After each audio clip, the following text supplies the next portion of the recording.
I sat on an overturned crate in the supply closet, my apron bunched in my fists, tears streaming down my face in a way I couldn't control anymore. The mop bucket beside me smelled of industrial cleaner and desperation, which felt fitting. Through the thin walls, I could hear the muffled sounds of the restaurant's dinner service, the clink of expensive china, the murmur of wealthy patrons discussing things I'd never understand. Stocks, vacation homes, which private school offered the best networking opportunities. My manager would be looking for me soon, wondering where his most reliable server had disappeared to in the middle of the Friday night rush. But I couldn't move, couldn't paste on the smile that had become my armor, couldn't pretend for one more second that everything was fine when my entire world was collapsing. The envelope in my apron pocket felt like it weighed 1,000 pounds. Final notice. 30 days to vacate. I'd known it was coming, had watched the late payment notices stack up like a countdown to homelessness, but seeing it in official letterhead made it real in a way that stole my breath. 3 months since Mom died, and I still hadn't figured out how to exist in a world without her. The medical bills from her final year had decimated what little savings we'd had.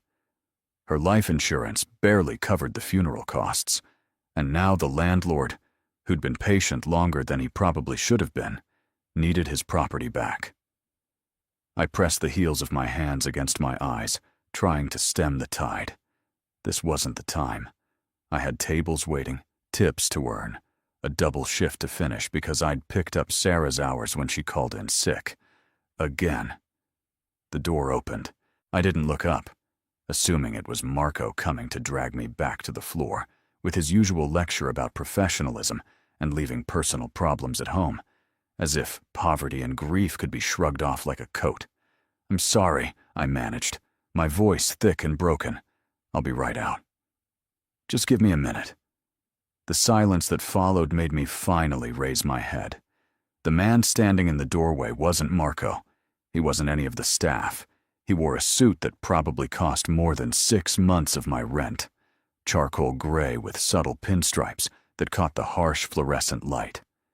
His presence seemed to fill the cramped space, making the supply closet feel even smaller. I recognized him vaguely from the dining room, one of the VIP guests who occupied the private section where the real money sat, the kind of customer we were trained to treat with extra deference, though no one ever explained exactly why.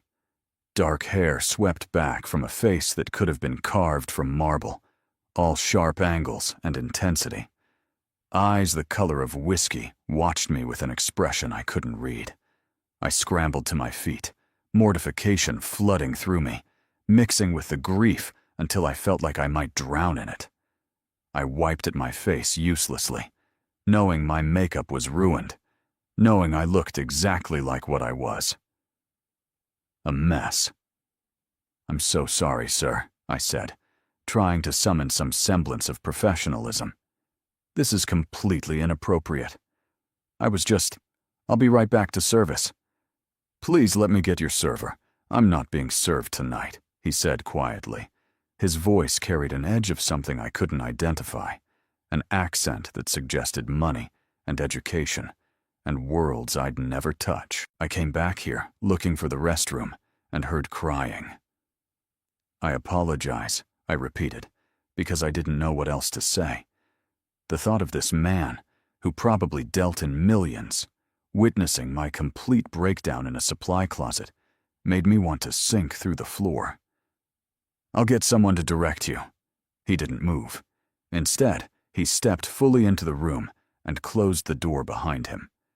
Not in a threatening way, but deliberately, creating privacy.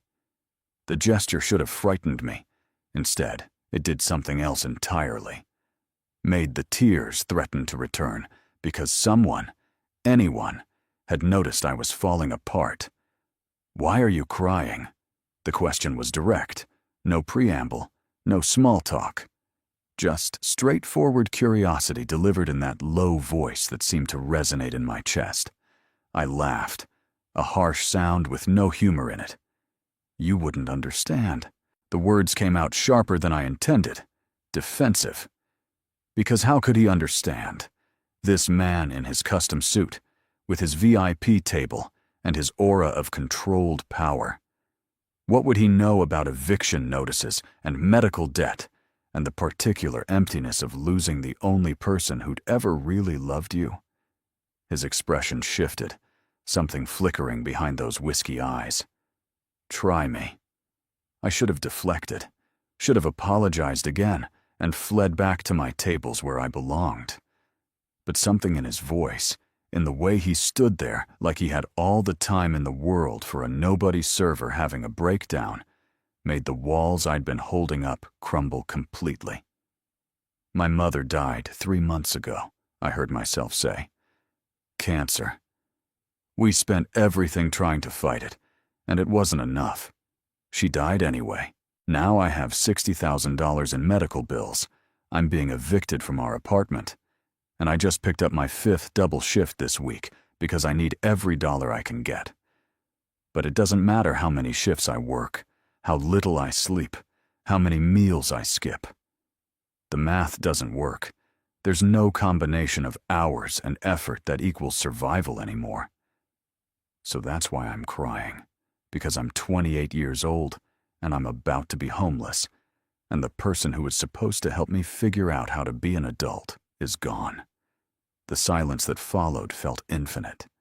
I waited for him to make an excuse and leave, to realize he'd stepped into a mess he wanted no part of. Instead, he moved to the shelf opposite me and leaned against it, his posture relaxing slightly as if settling in. My mother died when I was 19, he said quietly. Lung cancer. We were immigrants. My father was already gone. And the medical system in this country is designed to destroy people like us. People without resources, without connections, without the language to fight back. I worked 3 jobs, dropped out of university, sold everything we owned. It wasn't enough either. She died in a county hospital, and I couldn't even afford the funeral she deserved. The words hit me like a physical blow. I stared at him, this man who emanated wealth and power, trying to reconcile what he was saying with what I saw. I started, then stopped, unsure how to finish. I'm sorry, I know how it sounds, he said, a bitter edge creeping into his voice. Looking at me now, you see success, money. You assume I've never known what it means to be desperate. But I was where you are. I understand exactly how it feels to be drowning with no hope of reaching the surface. How did you? I gestured vaguely at his suit, his obvious wealth. How did you get from there to here? His smile was sharp, predatory. I made choices, some of them legal, many of them not. I decided the world that had taken my mother and left me with nothing but debt and grief owed me something. So I took it. The honesty was startling. Most people in his position would have offered a sanitized success story, something about hard work and opportunity. Instead, he was telling me the truth, and the truth was dark. My name is Sophia, I said, because the moment seemed to require an introduction, even though we'd already gone far past normal social boundaries. Dante. He inclined his head slightly. And I meant what I said. I understand. Tell me about your mother. The request surprised me, but something about the way he asked, the genuine interest in his voice, made me sink back down onto the crate. She was, I paused, trying to find words adequate to describe someone I'd loved with every cell of my being. She was everything. After my father left when I was 10, it was just us. She worked as a school secretary, which barely paid enough, but she made it feel like enough. She could make anything into an adventure. Budget meals became cooking experiments. Our tiny apartment was a castle. She taught me that things don't matter, that people and moments and love are what actually count. The irony, I added, a fresh wave of grief washing over me, is that philosophy doesn't work when medical bills and rent are due. Turns out things do matter when you don't have them. Dante listened without interrupting, his attention absolute. It was disorienting, being seen so completely by a stranger. In the month since Mom died, most people had offered platitudes or avoided me entirely, uncomfortable with raw grief. No one had simply listened. "She sounds like she gave you something more valuable than money," he said when I finished. "A foundation, a sense of self. Those things can't be taken away, even by poverty." "Easy to say when you're not about to be homeless," I shot back, then immediately regretted it. "I'm sorry. No," he interrupted. "You're right. It's easy to romanticize hardship from a position of security. I apologize." He was quiet for a moment, then asked, "How much do you need?" "For the rent? The immediate crisis." I blinked at him. "What? How much do you need to catch up on rent, to buy yourself time to figure out your next move?" I felt heat rush to my face. I didn't tell you all that to ask for money." "I know." His gaze was steady. "But I'm offering anyway." "How much?" "I can't accept money from a stranger," I said, even as part of me screamed that I was an idiot, that pride was a luxury I couldn't afford. "Then we won't be strangers." He pulled out his phone. "Give me your number. We'll have coffee, get to know each other. Then I'll help you. And before you refuse again, understand that I have more money than I could spend in several lifetimes. This amount, whatever it is, means nothing to me. But it clearly means everything to you." "Why?" The question burst out of me. "Why would you do this? You don't know me. You owe me nothing." He pocketed his phone and looked at me with an intensity that made my breath catch. "Because I remember what it felt like to be drowning, and because someone like your mother, someone who made poverty into adventure and taught you that love matters more than things, deserves to have her daughter survive. She deserves to know her legacy wasn't destroyed by medical debt. Consider it my way of honoring what she gave you." Tears spilled over again, but different this time. Not the helpless despair from before, but something else. Relief, gratitude, and a terrifying kind of hope I was afraid to trust. I gave him my number. He entered it into his phone, then sent me a text, so I'd have his. "Tomorrow," he said. "There's a cafe 3 blocks from here, Bella Vista. Meet me at 10. We'll talk properly." "I work tomorrow," I said automatically, the double shift starting at 11. "No, you don't." He said it with such certainty that I almost believed him. "Call in. Take a day. The world won't end if you take care of yourself for once." "I should get back," I said, because I didn't know how to process what had just happened. Marco really will fire me if I'm gone much longer. Dante moved to the door, then paused. "Sophia." I looked up at him. "This isn't charity, and it's not pity. It's recognition. I see you because I was you. Tomorrow we'll figure out how to give you the same chance I got. Just without the illegal parts, preferably." The hint of humor in his voice made me smile despite everything. "Thank you," I whispered. He nodded once and left, leaving me alone in the supply closet with the smell of industrial cleaner and the first genuine hope I'd felt in months. I texted Marco that I was sick, my hands shaking as I typed the lie, and left through the kitchen entrance before anyone could stop me. The night air was cool against my overheated skin as I walked to the bus stop. I pulled out my phone and looked at Dante's text, just his name and a simple message. "Tomorrow, 10 a.m. Don't be late." For the first time since Mom died, I let myself believe that tomorrow might actually come. I barely slept. Every time I started to drift off, my mind would replay the encounter, analyzing every word, every gesture, trying to understand what had happened.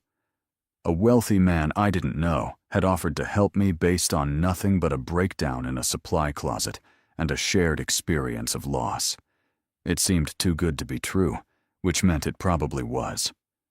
By 9 the next morning, I'd convinced myself not to go. It was clearly some kind of scam or worse. Men didn't offer money to strange women without expecting something in return. Mom had taught me that much about the world. But at 9:30, I found myself getting dressed anyway, pulling on the one outfit I owned that wasn't a work uniform. Dark jeans, a simple blue sweater that brought out my eyes, boots that were held together more by hope than actual structural integrity. I stared at myself in the bathroom mirror of the apartment I was about to lose, and barely recognized the woman looking back.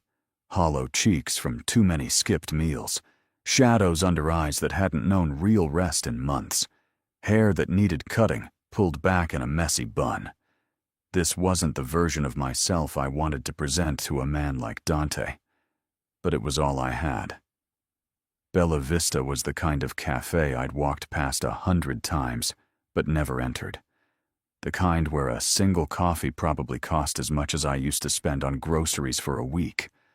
Floor-to-ceiling windows, exposed brick, soft jazz playing, and beautiful people with laptops having important conversations about important things. I felt like an imposter the moment I walked through the door. Dante was already there, sitting at a corner table with a clear view of the entrance. He'd traded last night's suit for dark slacks and a fitted black sweater that somehow made him look both more approachable and more dangerous. He stood when he saw me, a gesture of courtesy that felt anachronistic in this modern space. "You came," he said, and I heard relief in his voice that surprised me. "Did you think I wouldn't? I thought you might talk yourself out of it. Realize that accepting help from a stranger in a supply closet might seem less wise in daylight." He wasn't wrong. I almost did. He smiled, a real smile that transformed his face from severe to something approaching warm. "But you're here. That takes courage." "Or desperation," I countered, sliding into the chair he held out for me. He laughed, a low sound that did something strange to my insides. Maybe both. Often they go hand in hand. A server appeared, young and efficient. Dante ordered an espresso. I asked for regular coffee, unable to bring myself to decipher the elaborate menu of drinks I didn't understand. When the server left, Dante pulled out his phone and opened what looked like a banking app. "How much is the rent arrears?" The directness threw me. I thought we were having coffee, getting to know each other. We are. But let's handle the immediate crisis first. Then we can talk about everything else. It's easier to get to know someone when they're not about to be evicted. 4,000, I said quietly. That's what I'm behind. Then probably another 6,000 for my share of the medical bills they're threatening to send to collections. Anything beyond that feels like a fantasy right now. He typed something into his phone. Done. What? I stared at him. You can't just. I did. 10,000 should give you breathing room to catch up on bills and have some cushion. He turned his phone toward me, showing a completed transfer. To my checking account. The account I'd apparently given him the number for when I'd texted him back last night, with my full name for the cafe reservation. I felt dizzy. Number. No, you can't. I can't accept this. It's already done, Sophia. The money is in your account. You can verify it if you'd like. This is insane. I stood up, my chair scraping loud against the floor. A few nearby patrons glanced over. You don't know me. This could be some kind of scam or trafficking or... I'm not going to. He stood as well, his movements calm, unhurried. He pulled out his wallet and extracted a business card, sliding it across the table. This is my attorney. His name is Marcus Reeves. He's represented me for 15 years, and he's completely legitimate. Call him right now. Tell him I just transferred money to you, and ask him if you're in any danger. Ask him anything you want about who I am. I'll step outside while you do. I stared at the card. Marcus Reeves, attorney at law. A downtown address in one of the most expensive buildings in the city. Dante was already moving toward the door, giving me space and privacy to make the call. My hand shook as I dialed the number. A professional receptionist answered on the second ring. Marcus Reeves's office. "My name is Sophia Chen," I said, my voice unsteady. "I'm with Dante. He gave me this number and said I should call." "One moment, please." The hold music was brief. Then a man's voice, cultured and slightly amused, came on the line. "Miss Chen, Dante just texted me to expect your call. I understand you're concerned about his sudden generosity." "Yes. Is this real?" "Is he?" "The money is real. And no, you're not in danger," Marcus said with the tone of someone who'd had this conversation before. "Dante has many faults, but taking advantage of people in vulnerable situations isn't one of them. In fact, he has a rather inconvenient habit of trying to save everyone he perceives as drowning." "But the money," I protested. "He doesn't know me. He transferred $10,000 like it was nothing." "To Dante, it is nothing," Marcus said gently. "I can't tell you much about his business without violating privilege, but I can tell you he's extraordinarily wealthy, and that he means you no harm. He sees something of himself in you, I suspect. His own history with loss and medical debt. Whether you accept his help is entirely your choice, but it comes with no strings attached. I promise you that." "How can you be sure?" "Because I've known him since he was 20 years old and had literally nothing," Marcus said. "I've watched him build an empire, make questionable choices, and evolve into someone who uses his resources to help people he identifies with. You're not the first person he's assisted this way. You won't be the last. If you're uncomfortable, return the money. He won't push, but if you need it, take it. He genuinely wants to help." I thanked him and ended the call, my mind reeling. Through the window, I could see Dante standing outside, giving me space, his attention on his own phone. Everything about this situation was surreal. I checked my banking app with shaking fingers. The transfer was there. $10,000, real and solid and impossible. Dante returned when he saw me sit back down. "Better?" "A little," I admitted. "Your lawyer is either very good at his job or telling the truth." "Both," Dante said with that half-smile. "Marcus doesn't lie, even for me. It's irritating sometimes, but also why I trust him completely." "I don't understand why you're doing this," I said helplessly. "You're a successful businessman. I'm a server at a restaurant you probably eat at for entertainment. Our worlds don't overlap." "We're not." "Then let them overlap," he interrupted gently. "Sophia, I meant what I said last night. I was where you are. Different details, same desperation. Someone helped me when I was drowning. Not with money, with opportunity. But the principle is the same. I'm paying forward what was given to me, and," he added, his expression becoming more guarded, "I don't have many opportunities to do something purely good anymore." "Let me have this." The last part sounded like a confession, hinting at complexities I didn't understand yet. Our coffee arrived, giving me a moment to process. When the server left, I wrapped my hands around my cup and studied the man across from me.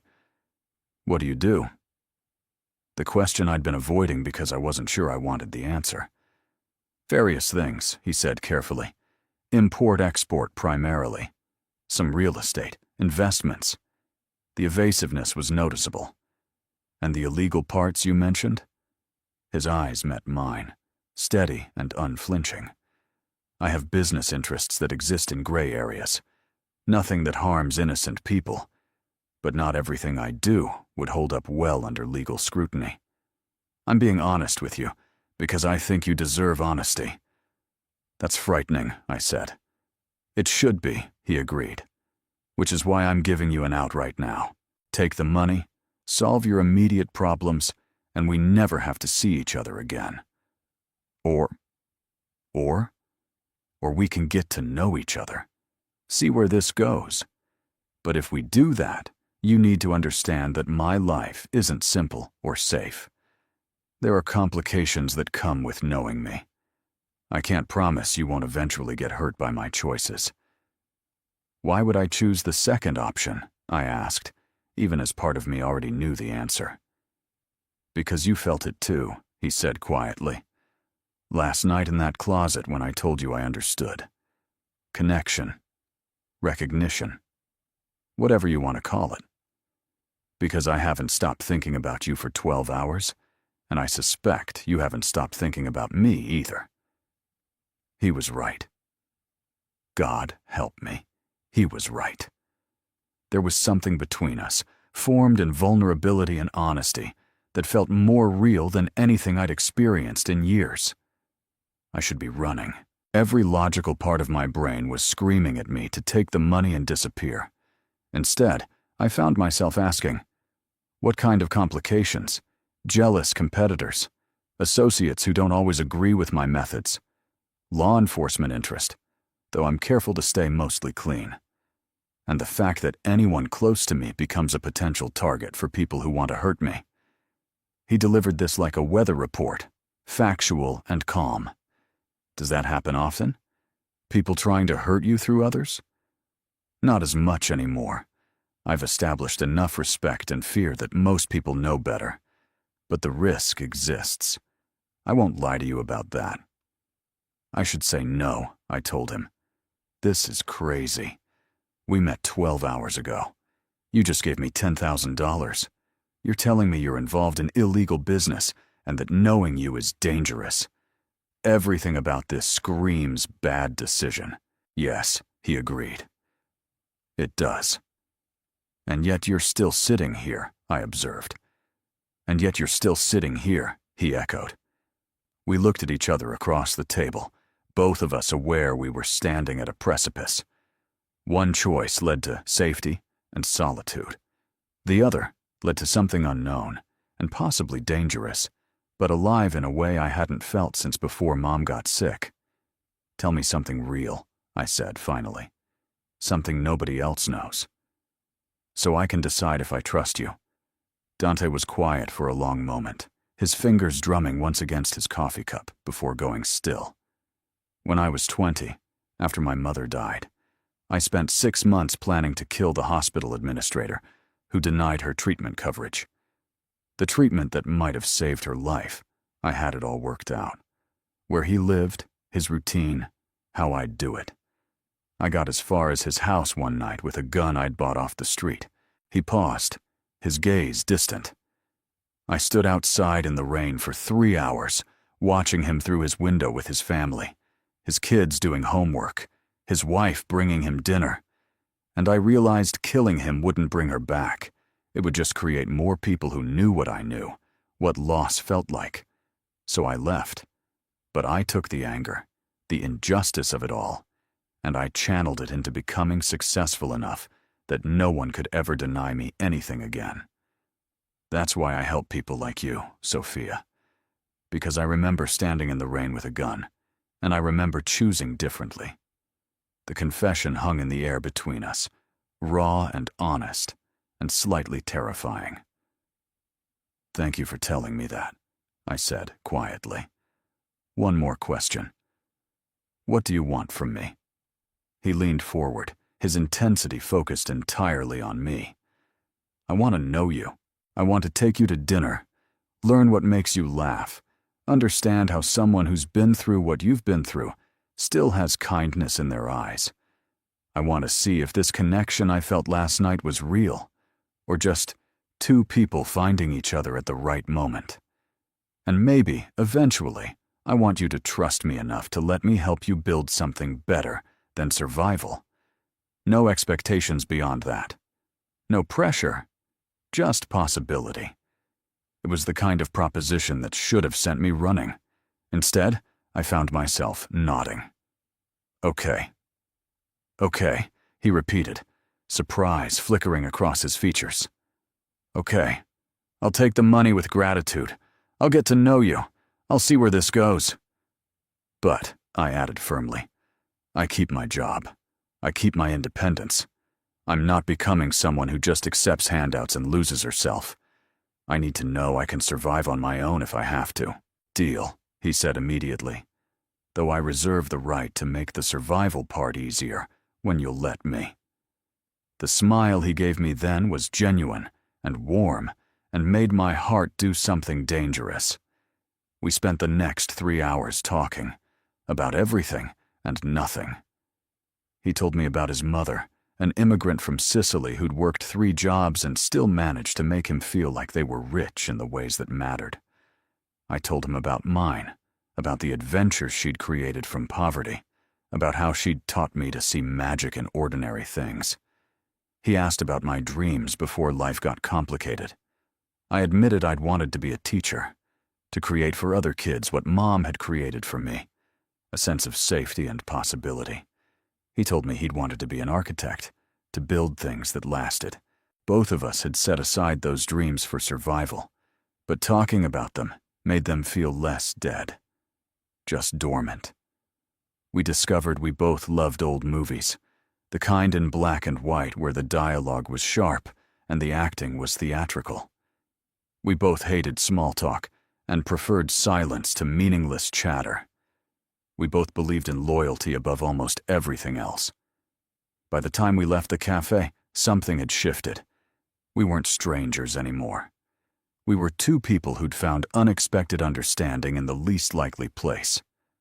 Over the next 2 months, Dante became a constant in my life. We had dinner twice a week, always at different restaurants. Some were places I'd never have entered on my own, where the menu had no prices and the wine list was leather-bound. Others were tiny ethnic restaurants in neighborhoods tourists didn't visit, where the food was incredible and cost less than $20. He seemed equally comfortable in both. He never pushed for more than I was willing to give. When I insisted on going back to work the day after our coffee, he didn't argue. When I told him I needed to keep paying my own rent now that I could afford it again, he respected that. When I said I wasn't ready to introduce him to my friends because I didn't know how to explain him yet, he understood. But he was there, consistently, reliably there, in a way I hadn't experienced since Mom died. He texted good morning and good night. He asked about my shifts, remembered details about coworkers I mentioned in passing, sent me funny articles about topics we'd discussed. When I had a particularly brutal double shift, I'd find dinner delivered to the restaurant staff room with a note that just said, "Eat." He never made me feel like I owed him anything. The money he'd given me sat in my account, a security blanket that let me breathe for the first time in months. I paid off the rent arrears and set up a payment plan for the medical bills that wouldn't destroy me. I even started putting a little aside in savings, rebuilding what had been decimated. I kept waiting for the catch, for the moment when he'd call in the debt or expect something I couldn't give. It never came. One night, about 6 weeks after we met, he picked me up after work for dinner. I slid into his car, a sleek black sedan that probably cost more than I'd make in 5 years, and immediately noticed something was wrong. His jaw was tight. His movements had an edge of violence barely contained, and there was a cut above his left eyebrow that hadn't been there that morning. "What happened?" I asked, my hand instinctively reaching toward the cut, then hesitating. "Business disagreement," he said shortly, pulling away from the curb with more force than necessary. "It's handled." "That's not an answer. It's the only answer I can give you." The coldness in his voice should have frightened me. Instead, it made me angry. "Don't do that. Don't shut me out because you think I can't handle whatever you're dealing with. I know your life isn't all fancy dinners and architectural discussions." He glanced at me, something unreadable in his expression. "You don't want to know the details, Sophia. Trust me on that. Try me." He was quiet for several blocks. Then he pulled into an empty parking lot and cut the engine. When he turned to face me, the carefully maintained composure had cracked slightly. I had to handle a problem tonight. Someone who thought they could take advantage of one of my businesses. I won't go into details, but it got physical. This cut is from a bottle. His lip is going to need stitches, and he won't be attempting anything like that again. I kept my voice steady. "Did you hurt him badly?" Badly enough to make a point. Not badly enough that he won't recover. Most people thought I'd react with horror or judgment. Instead, I found myself asking, did he deserve it? Dante's eyes widened slightly. That's your question? I've learned that the world isn't black and white, I said. Mom's death taught me that. Good people suffer, while terrible people thrive. Sometimes the systems that are supposed to protect us are the ones that destroy us. So yes, that's my question. Did he deserve it? Yes, Dante said quietly. He was stealing from workers who couldn't afford to lose income, skimming from people who trusted me to protect their livelihoods. I gave him multiple chances to make it right. He chose to escalate instead. Then I'm sorry you got hurt, I said, finally reaching out to gently touch the cut above his eyebrow. But I'm not going to pretend to be shocked that you handled it. You told me who you were from the beginning. His hand came up to catch mine, holding it against his face. You're not afraid of me. Should I be? Are you going to hurt me? Never, he said with absolute certainty. Then no, I'm not afraid of you. Maybe I should be, but I'm not. He kissed my palm, a gesture so tender it contrasted sharply with the violence he'd just described. You're not what I expected, Sophia. You're not what I expected either, I admitted. When I saw you in that supply closet, I thought you were just another wealthy customer who'd stumbled into my breakdown. I never imagined you'd become this. This? Someone I think about constantly. Someone whose texts make my day better. Someone I'm starting to need in a way that probably isn't wise. That makes two of us, he said, leaning forward until his forehead rested against mine. I'm falling for you. You know that, right? I'm trying very hard not to, but I'm failing spectacularly. I should have been terrified. Instead, I felt relief that I wasn't alone in this. I'm falling too, I whispered. It's probably a terrible idea, but I am. He kissed me then, slow and deep and full of everything we'd been building toward for weeks. When we finally pulled apart, both breathing hard, the tension in his posture had eased. Come home with me, he said, not for what you're thinking, though I won't pretend I don't want that too. But come see where I live. Let me show you more of who I am. I nodded, unable to speak past the emotion clogging my throat. His home was exactly what I'd expected, and nothing like it at the same time. A modern house in the hills with a view of the entire city spread out like jewels against black velvet. Floor-to-ceiling windows, minimalist furniture that was somehow comfortable, art on the walls that was probably worth more than my annual salary. But it wasn't cold. There were books everywhere, stacked on shelves and side tables, a worn blanket thrown over the back of the leather couch. Photographs, not many, but carefully chosen, showing a younger Dante with a woman who had to be his mother. In the kitchen, the kind most people only dreamed of, he made us tea with the casual efficiency of someone who actually used the space. We ended up on the couch, my feet tucked under me, his arm around my shoulders, as we looked out at the city lights. Tell me about her, I said, nodding toward the photograph visible from where we sat. His mother, young and beautiful, laughing at something off camera. He was quiet for so long I thought he might not answer. Then, Maria Rossi. She came here when she was 18 with dreams of becoming a singer. She had the voice for it, apparently, though I only remember her singing lullabies. She worked cleaning houses, waiting tables, any job she could find. My father was a mistake, a man who promised everything and delivered nothing before disappearing when she got pregnant. She never complained, never made me feel like I was a burden, even though I know I made her life harder. She sounds like my mom, I said softly.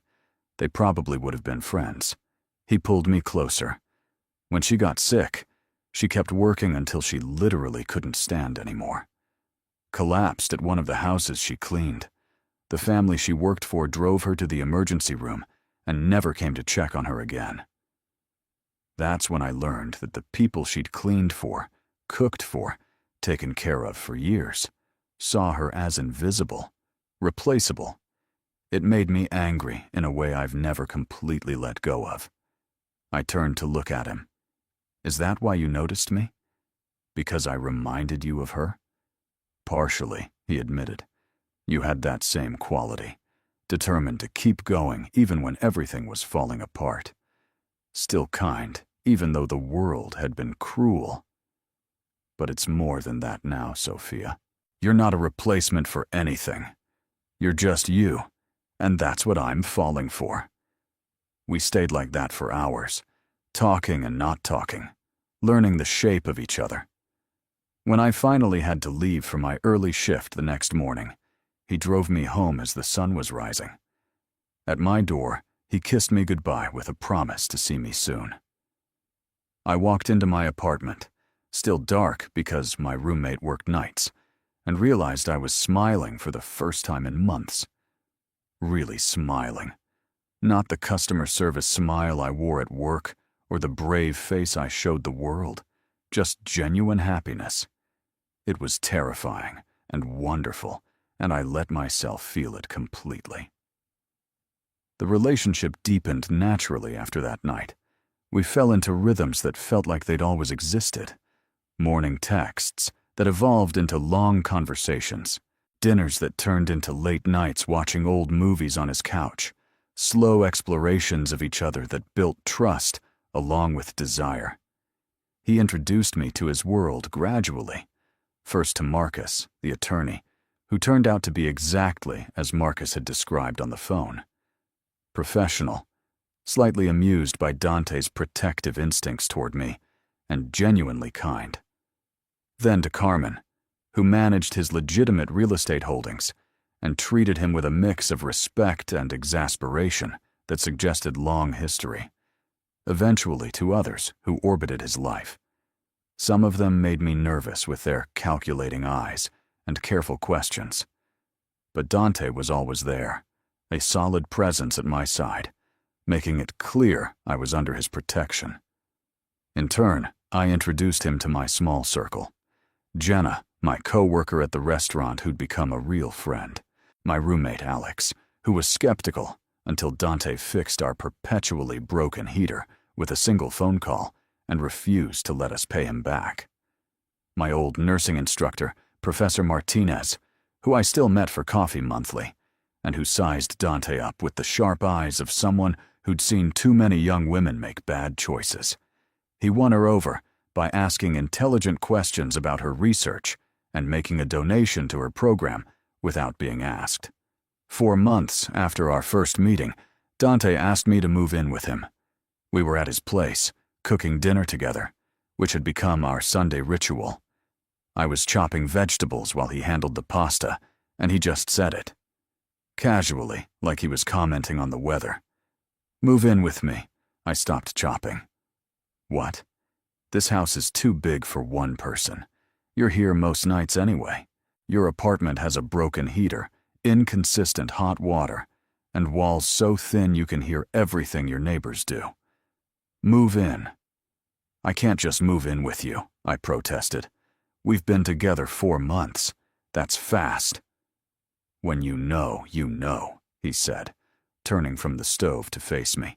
And I know. But if you need more time, I understand. It's not about time, I said slowly, trying to articulate what I was feeling. It's about independence. If I move in here, into your house with your security and your money, what happens to me? Do I become someone who needs you to survive? Someone who loses herself in your life? I've worked too hard to maintain my own identity to lose it now, even for you. He set down the spoon and came around the counter to stand in front of me. Listen to me carefully. Moving in here doesn't mean losing yourself. It means sharing space with someone who loves you. You keep your job. You keep your friends. You keep your goals. I'll support all of it, not replace it. But I want to wake up next to you every morning. I want to come home to you at night. I want to build something together that's ours, not mine or yours. Dante had never said he loved me before. We'd circled around it, implied it, shown it. but never said the actual words. Hearing them now, delivered so matter-of-factly while discussing moving in, made my heart constrict. You love me. I've loved you since you asked me to dance in a supply closet, even though there was no music, and you were crying and we were surrounded by mop buckets. How could I not love you? You're everything brave and real and honest in a world that's taught me to trust none of those things. So yes, Sophia, I love you. The tears that spilled over were happy this time. I love you too, I whispered. I've been terrified to say it because it makes it so real. But I do. I love you. He kissed me then, deep and slow and full of promise. When we finally pulled apart, I found myself nodding. Okay. Yes, I'll move in. But I'm keeping my share of the grocery bills, and I get to decorate at least one room exactly how I want it. Deal, he said, with a grin that made him look younger, though I reserve the right to veto anything too aggressively floral. Moving in together revealed new dimensions of Dante I hadn't fully seen before. The man who woke at 5 every morning to work out, burning off tension in his home gym with a focus that bordered on meditation. The one who took business calls in Italian, his voice dropping to dangerous levels when someone disappointed him. The surprisingly domestic side that loved cooking and actually preferred staying in to going out. But also the nightmares. The first time I woke to find him sitting on the edge of the bed, head in his hands, shaking slightly. I didn't know what to do. I touched his shoulder gently. Dante. He flinched, then seemed to come back to himself. Sorry, I didn't mean to wake you. You didn't. I moved to sit beside him. What happened? Just dreams. They come sometimes. About? He was quiet for a long moment. My mother. The hospital. Choices I've made since. The line between justice and revenge gets blurry at 3 in the morning. I took his hand, threading our fingers together. Do you want to talk about it? Not particularly, but I want you to know it happens. That sometimes I'm not okay, even though I seem like I have everything under control. I appreciate you trusting me with that, I said softly. And for what it's worth, I don't expect you to always be okay. Nobody actually is. We're all just pretending at different skill levels. He laughed, a quiet sound in the darkness. That's what I love about you. You see through everything to what's actually true. We sat together until the shaking stopped and his breathing evened out. Then we went back to bed, his arms wrapped around me like I was an anchor keeping him steady. It became a pattern. Some nights he was fine. Others, the nightmares came and we'd sit together in the dark until they passed. I never pushed, never demanded explanations for things he wasn't ready to share. Just offered silent support and the assurance that he wasn't alone. 6 months after I moved in, everything changed. I was at work when my phone rang with a number I didn't recognize. I almost didn't answer, but something made me step into the supply closet, the same one where this had all started. Hello? Is this Sophia Chen? A woman's voice asked, professional but slightly urgent. Yes. Who is this? This is Northwest Regional Hospital. You're listed as the emergency contact for Dante Rossi. There's been an incident. He's in surgery now. But you should come. The phone nearly slipped from my nerveless fingers. What kind of incident? I managed. I can't discuss details over the phone, but please come as quickly as you can. I was moving before I finished processing the words, grabbing my purse, telling Marco I had a family emergency. He took one look at my face and waved me off without question. The hospital was a blur of fluorescent lights and antiseptic smells that brought back every terrible memory of Mom's final months. I gave Dante's name at the desk and was directed to a surgical waiting area where several of his associates were already gathered. Carmen saw me first and stood immediately. Sophia, thank God. What happened? I demanded. Marcus appeared at my elbow. There was an attack. Rivals who thought they saw an opportunity. Dante handled most of it, but he was shot. Twice. Once in the shoulder, once in the abdomen. He's in surgery now. Shot. The word didn't seem real. People in movies got shot. Not people I loved. Not the man who made me tea and had nightmares and built a life with me. Is he going to be okay? We don't know yet, Carmen said gently. But he's strong, and he got here quickly. That counts for a lot. I sank into a chair, my mind refusing to process this. I'd known his life was dangerous. He told me that from the start.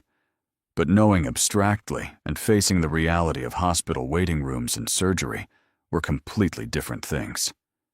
Time became meaningless. Could have been hours or minutes.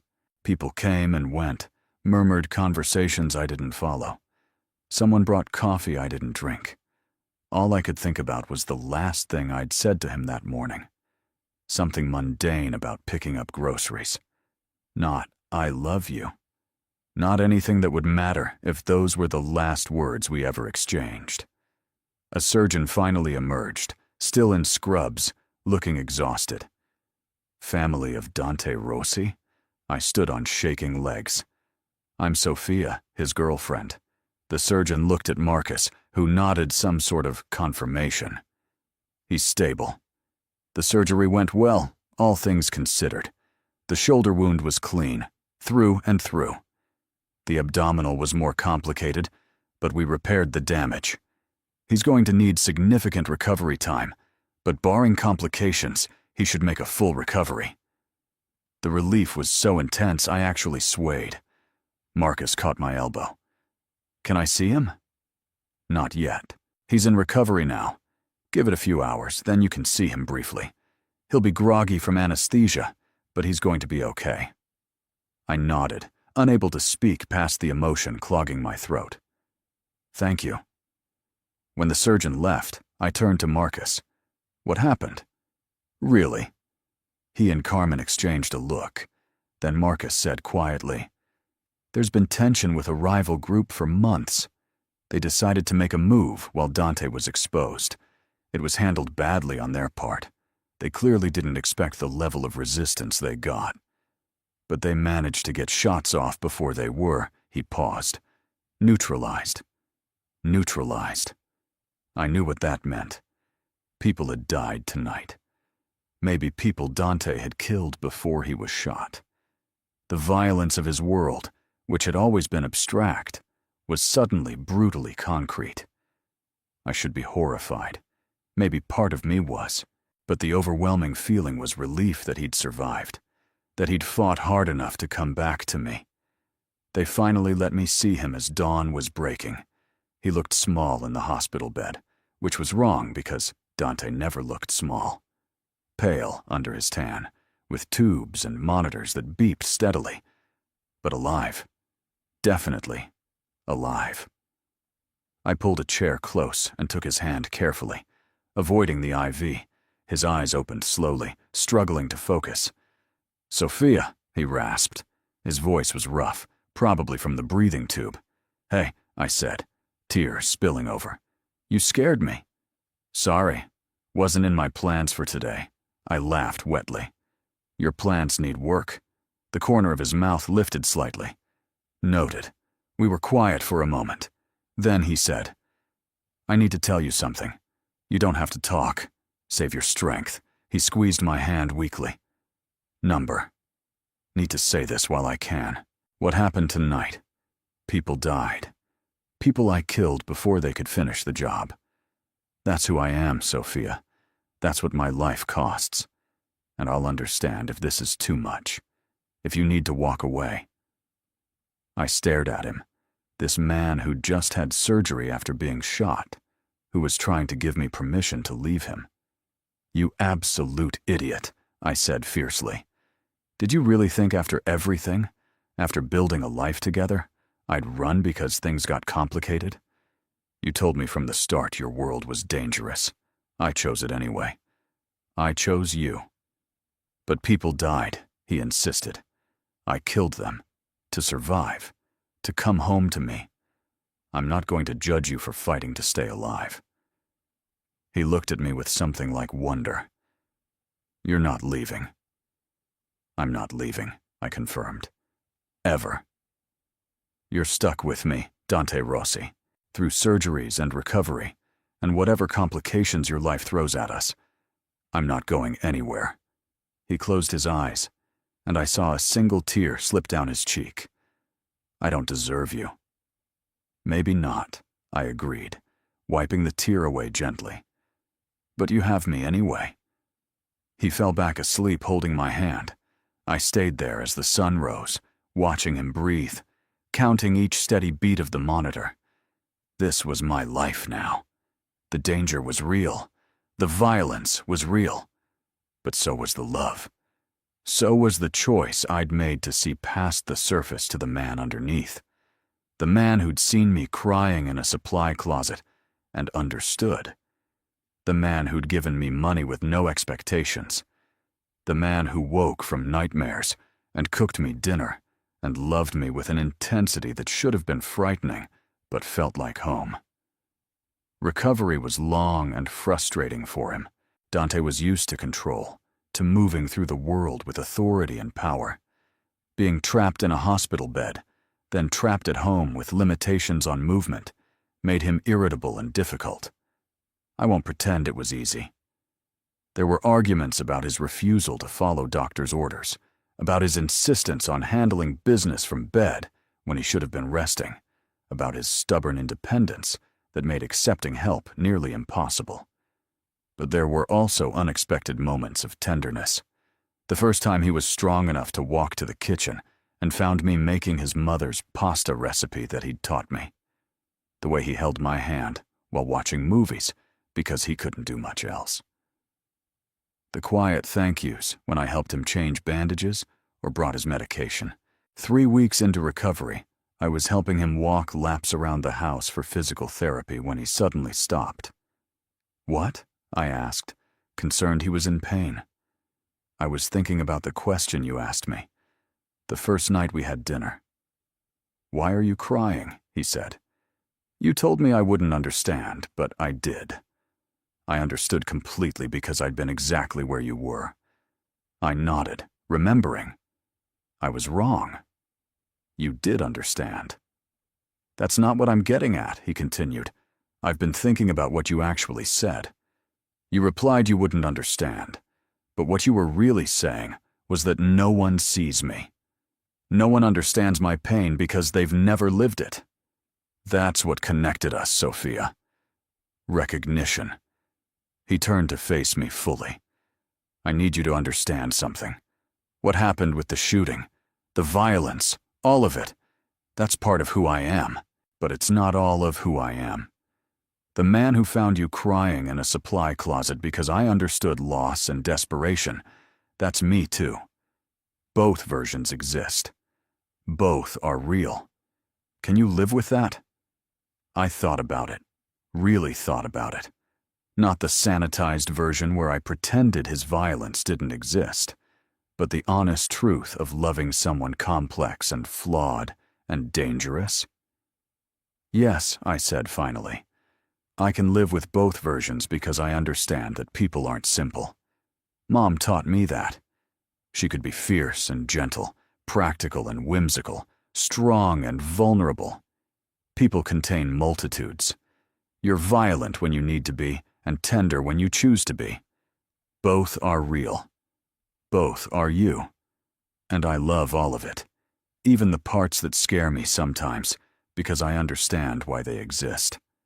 His eyes went bright with emotion. How did I get this lucky? You didn't, I said with a small smile. You worked for it. You showed up. You were honest. You built trust. Luck has nothing to do with what we have. Fair point, he conceded. Then, softer, I love you. More than I thought I was capable of loving anything. I know, I said. I love you too. The rest of his recovery passed more smoothly after that conversation. He followed doctor's orders better, accepted help with less resistance, and gradually rebuilt his strength. By month 2, he was back to managing his businesses, though with adjustments. More of the dangerous work delegated to trusted associates. more focus on the legitimate operations. He was still the same man, still commanded the same authority and respect, but he'd become more cautious, more aware of his mortality and what he'd lose if something happened. I went back to work once he could manage on his own, though he'd offered multiple times to support me if I wanted to quit. I refused. The job kept me grounded, kept me connected to who I was outside of being Dante's girlfriend. My co-workers had no idea about the danger I'd faced or the complicated world I'd stepped into. At the restaurant, I was just Sophia, reliable, friendly, good at her job. That mattered. 8 months after the shooting, on the anniversary of the night we met, Dante took me back to the restaurant where I worked, not during business hours. He'd somehow convinced Marco to let him rent it out for the evening. When I walked in, confused by his insistence on dressing up in the mysterious location, I found the dining room transformed. Soft lighting, candles everywhere, and a single table set in the center of the room. Not far from the supply closet where it all started. "What is this?" I asked, taking in the scene.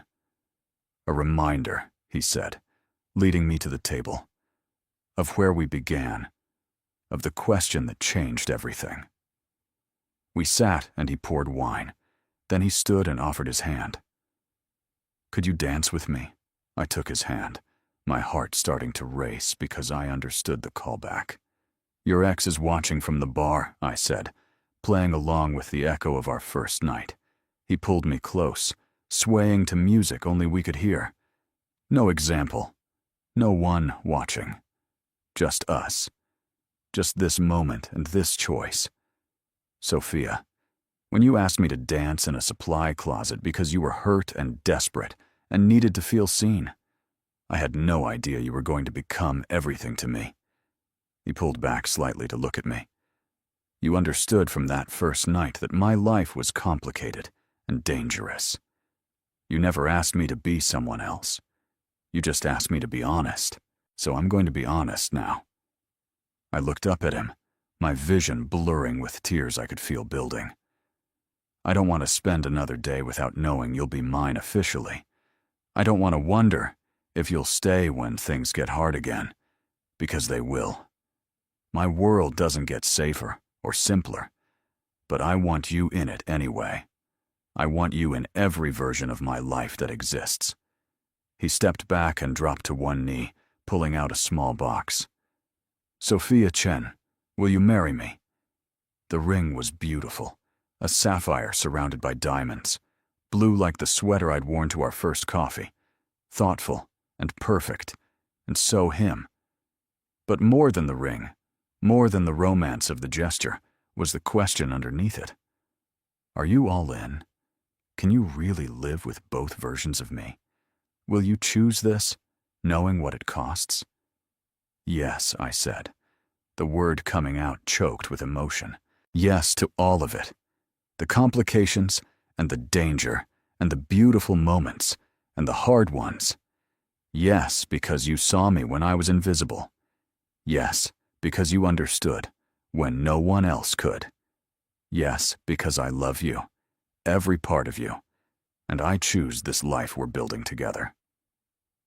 He slid the ring on my finger, then stood and pulled me into a kiss that felt like a promise, and a beginning and a coming home all at once. When we pulled apart, I was crying and laughing simultaneously. "We're really doing this," I said.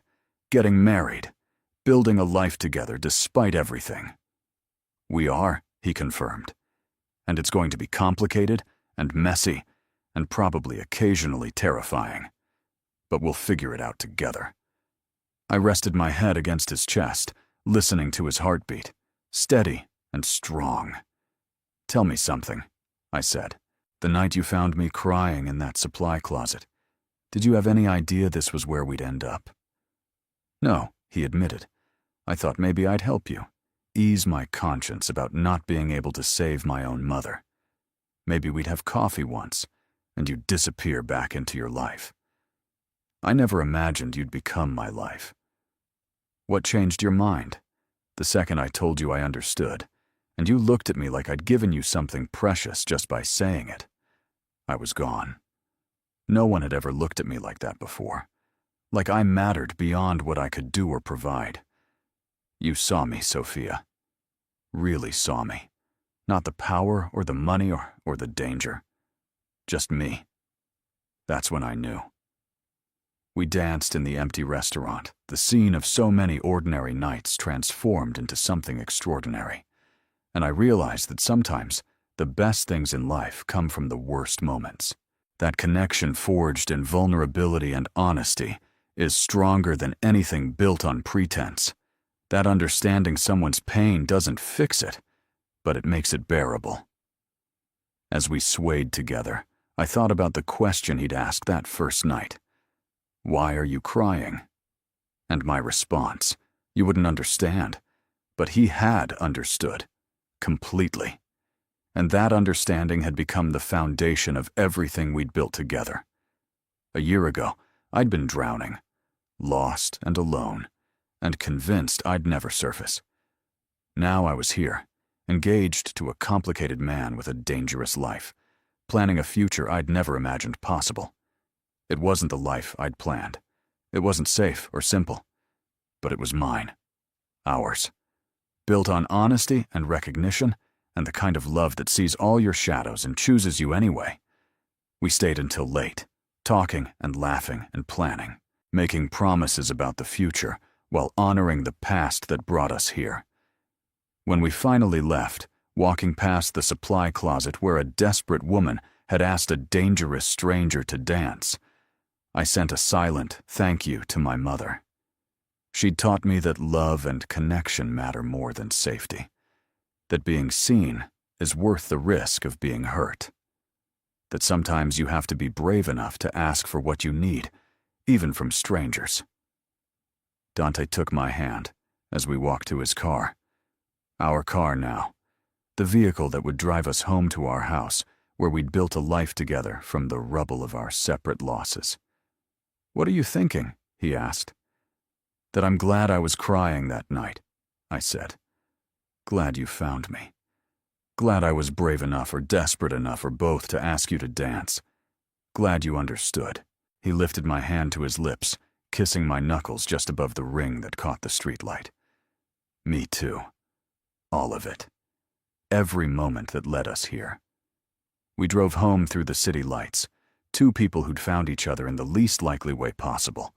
A mafia boss and a struggling server. A man haunted by violence and a woman haunted by loss. Both of us carrying wounds that hadn't fully healed, but had stopped bleeding because we'd found someone who understood. The future wouldn't be easy. His world would always carry risks. My fear would probably never fully disappear. We'd face challenges and complications and moments when the weight of his choices would feel too heavy. But we'd face them together, with honesty and recognition and the kind of love that asks, "Why are you crying?" and genuinely wants to understand the answer. Because that's what mattered, not the perfect circumstances or the absence of danger, but the presence of someone who sees you, truly sees you, and chooses to stay anyway. Someone who understands your pain because they've lived their own version of it. Someone who takes your hand in the darkness and says, "I'm here, I understand," and neither of us has to face this alone anymore. As we pulled into our driveway, the house lit up and welcoming. Dante turned to me with that half-smile I'd come to love. "Ready to start planning a wedding?" "Ready to start planning everything," I said. And I meant it. Whatever came next, we'd build it together. Two people who'd started in a supply closet with tears and understanding, creating something that was messy and real and ours. It was more than enough. It was everything.